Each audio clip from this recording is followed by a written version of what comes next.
Hello, हम रमान उपमा सब गोटा के प्रणाम आ स्वागत करे छी।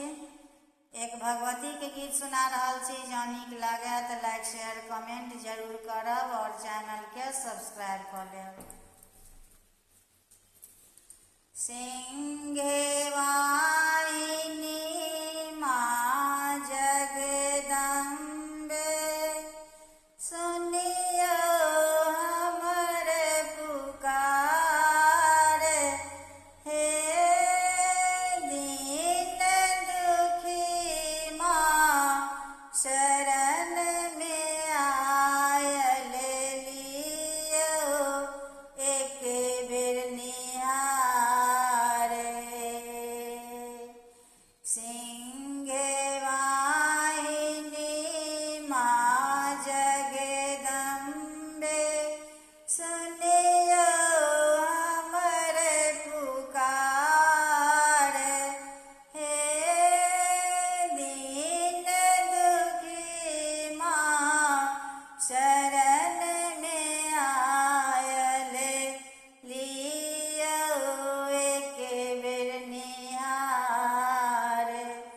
हे सबके आमा विनती सुनै छी, अबला करैया पुकारे। एक बेर माता की दियौ अहाँ, करियौ हमर उद्धारे। सिंहे वाहिनी माँ जगदम्बे, सुनियो हमर पुकार।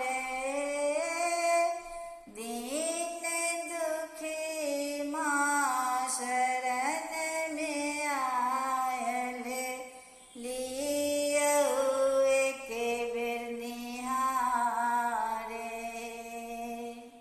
सदा सुहागन रहू माँ अम्बे, अंगना गुंजे किलकारी। दीन दुखी माँ शरण में आयल, एक बेर लियो निहारे। सब दिन माँ माई के भजै छी, सुनियो करुण पुकारे। सब